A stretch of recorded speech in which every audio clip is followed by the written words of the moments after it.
Si Niel at Rachel ay 3 taon ang kasal pero bago sila ikinasal ay matagal na silang magkakilala.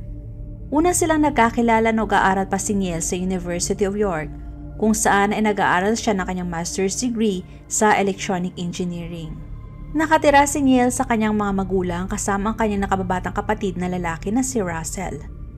Ang ama ni Niel ay isang coal miner at ang kanyang ina naman ay nagtatrabaho bilang cook sa kantin ng isang paaralan. Kahit na lumaki sila na hindi naghihirap dahil nairaraos naman sila ng kanilang mga magulang, nahihiya pa rin si Niel dahil sa trabaho ng kanyang mga magulang at sa buhay na meron sila. Dahil ang pangarap niya ay magbuhay mayaman, hindi lang mayaman kundi sobrang yaman. Pero nagbago ang lahat nung nakilala niya si Rachel Souza na ipinanganak noong December 14, 1978 sa Weymouth, Massachusetts. Bata pa lang si Rachel ay namatay na ang kanyang ama. Nagkakilala si Niel at Rachel sa kaparehong university dahil si Rachel ay nag-apply para mag-aral abroad sa University of York. Habang kinikilala nila ang isa't isa, nakahanap sila ng espesyal na koneksyon na nagparamdam sa kanila na kaya nilang harapin ang mundo. Unang beses pa lang nilang mag-usap, ramdam na ni Niel na si Rachel na ang babae na para sa kanya at gusto niya na makasama habang buhay. Pagka-graduate ni Rachel ay determinado na siya na mag-umpisa ng panibagong buhay kasama si Niel.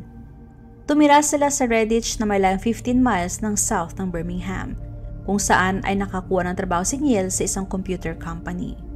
Samantalang si Rachel naman ay naging English teacher and theater sa St. Augustine Catholic School. Kinasal sila noong August 10, 2003 sa Second Parish Church sa Massachusetts. April 9, 2005, isinilang ni Rachel si Lillian. Kung titignan sila ay parang napaka-perpekto ng kanilang pamilya, lalo na si Rachel, dahil napakabait, palakaibigan at masaya siya sa buhay na meron sila. Lalo na pagkasama niya si Niel at si Lillian. Pero kabaliktaran pala yon kay Niel, dahil hirap pala siya sa bagong buhay na meron sila. Di rin mawala sa kanyang pagiging insecure dahil sa kanyang pinanggalingan at sa matigas na accent niya. Kaya naman pakiramdam niya ay lagi siyang naa-outcast. Kahit na sa kanyang trabaho pakiramdam niya, siya lang naiiba. Pag lumalabas naman, kahit saan siya pumunta, pakiramdam niya ay inuhusgan din siya ng mga tao dahil sa kung paano siya magsalita at kung saan siya nanggaling. Dahil sa kanyang insecurities, kinausap niya si Rachel na bumalik na lang sila sa Massachusetts kung saan ay nakatira si Rachel. Kahit na naka-adjust na sana si Rachel sa kanyang trabaho, masaya naman siya dahil malapit na siya sa kanyang ina at sa kanyang stepdad. Hindi rin siya makapag-antay na makita nila ang kanilang apo na si Lillian. Bago sila umalis ay nagpaalam si Niel sa kanyang trabaho na mag-resign dahil kinakailangan umano ng kanyang asawa na bumalik sa Massachusetts. Pero hindi niya sinabi kay Rachel at sa pamilya nito na nag-resign na siya.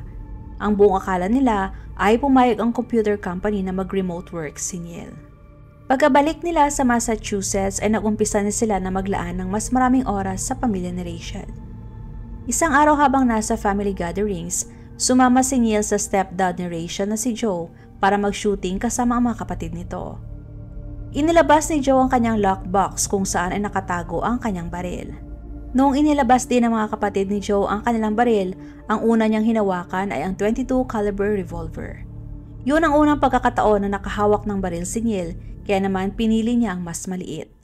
Tumira sila sa bahay ng mga magulang ni Rachel pero naghahanap din naman sila ng matitirhan para sa kanilang pansarili. Napili nila na maghanap ng bahay sa Hopkinton.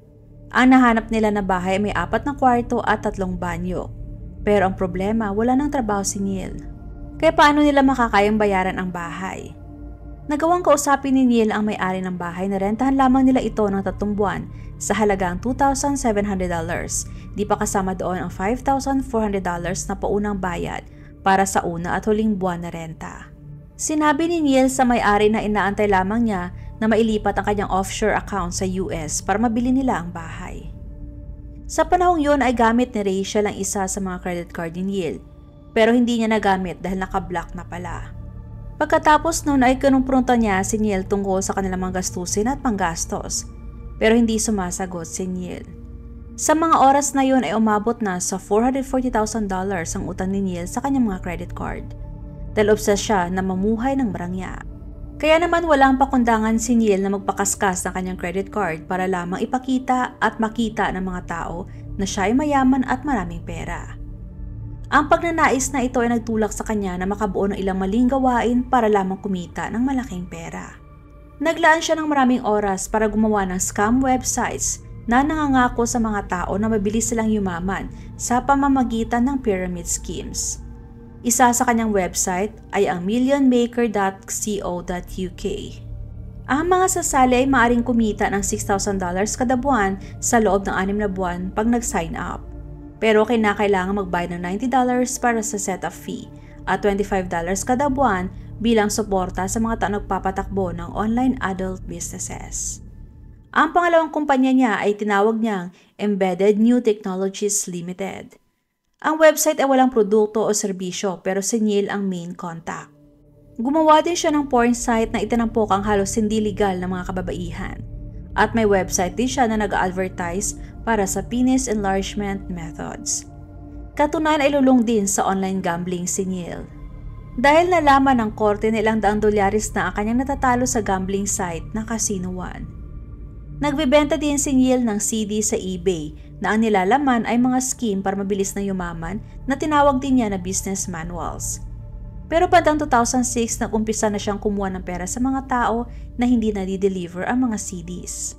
Kaya naman nagka-problema siya sa eBay na siya naging rason kung bakit na-shutdown ang kanyang account at nagsagawa din ng eBay ng investigasyon.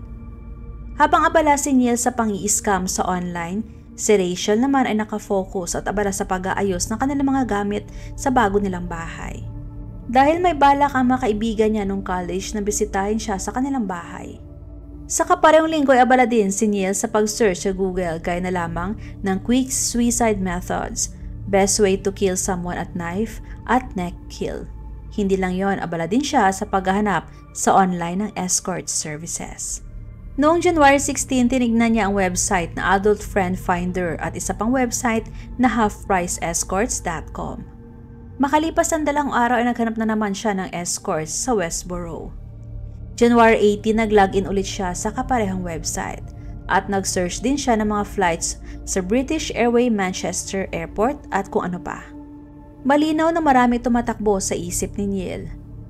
Noong umaga ng January 20, 2006, umalis si Neil sa kanilang bahay. Sinabi niya kay Rachel na may kukunin lang siya na computer stuff sa mall pero hindi yun totoo. Sa halip ay pumunta siya sa bahay ng kanyang mga in-laws na nung mga oras na yun ay walang tao.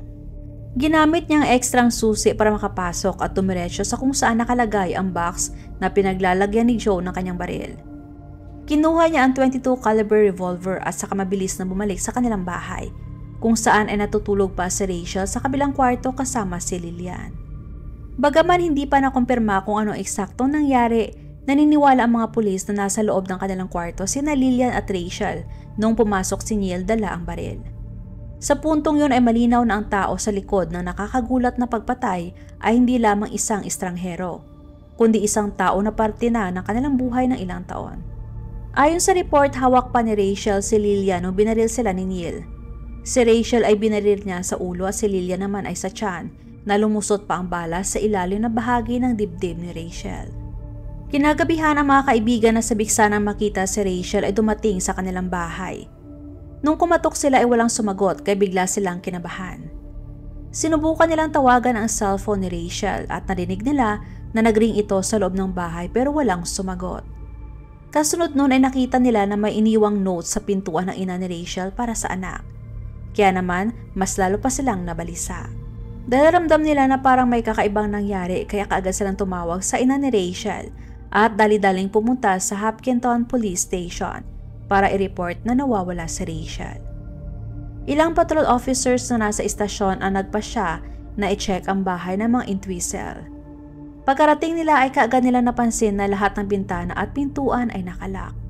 Pero isa sa mga officer ang ginamit ang kanyang card mula sa kanyang wallet para mabuksan ang pintuan sa harap. Sa loob ay nakita nila na nakabukas pa ang TV. Ang kanilang aso ay tahol din ng tahol. Noong una ang hinala ng mga pulis na maaring naapektuhan ang pamilya ng carbon monoxide leak. Pero pagkakita nila sa aso na buhay pa, tinanggal na nila ang hinalang yon.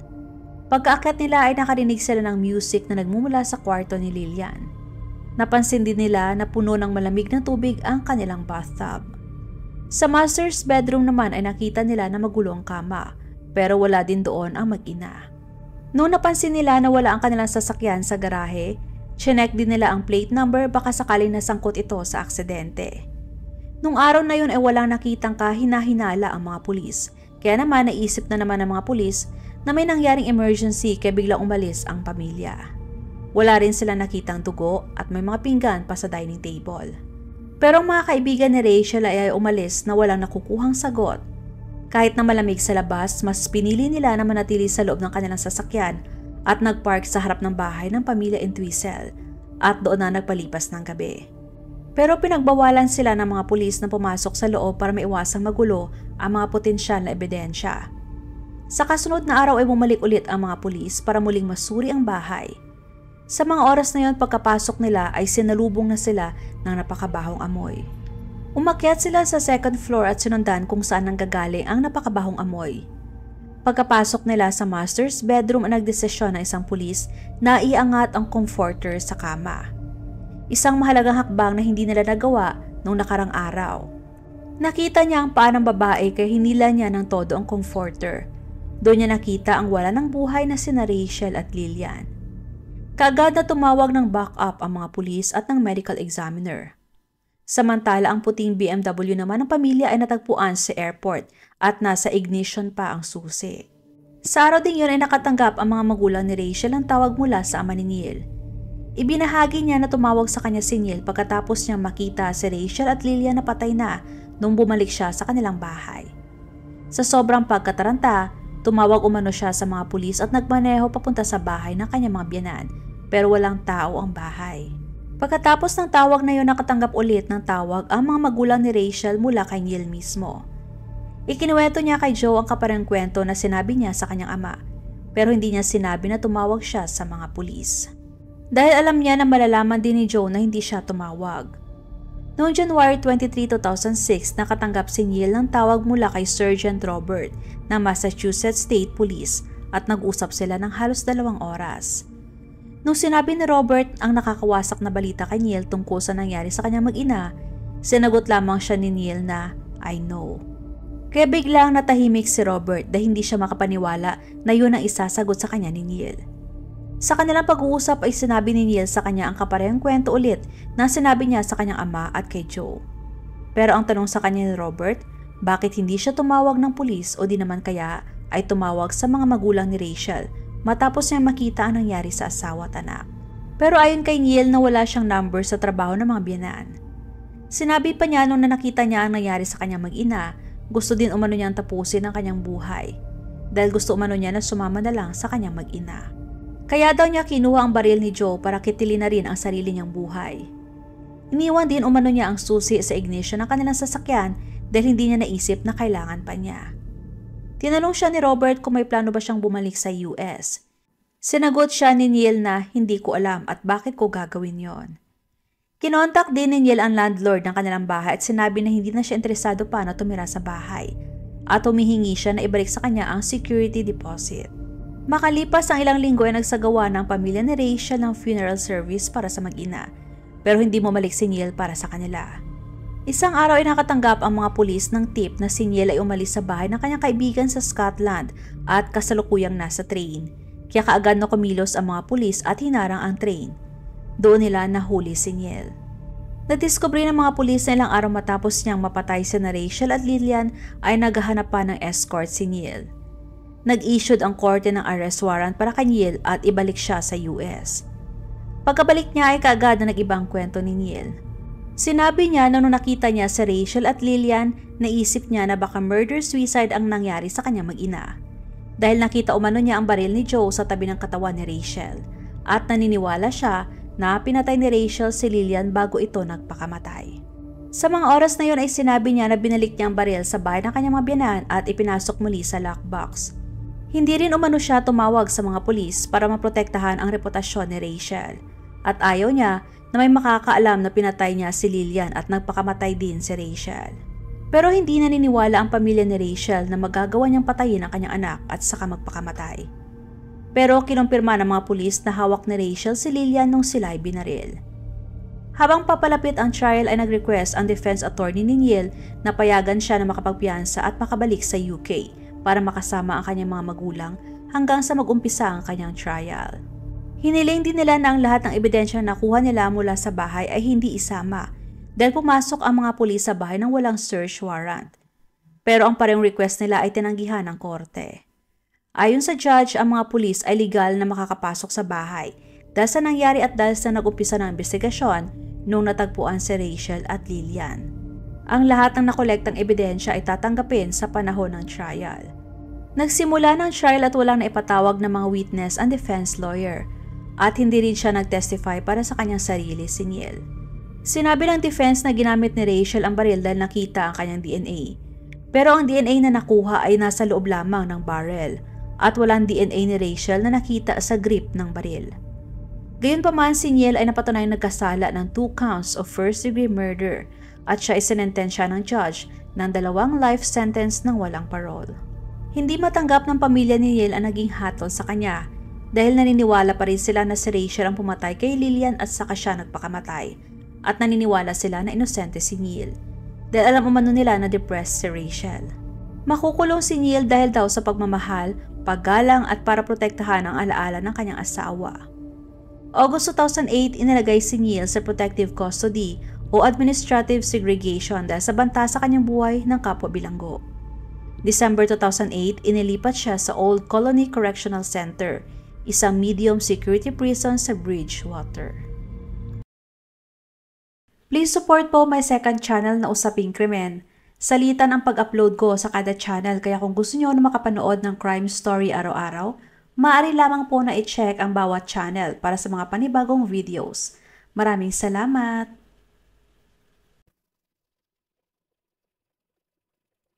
Huwag mag-atubiling ibahagi inyong mga saloobin at komento. And please huwag kalimutang mag-like and subscribe sa aking channel kung hindi mo pa nagagawa. Magkita-kita tayo ulit sa aking susunod na video. Maraming salamat!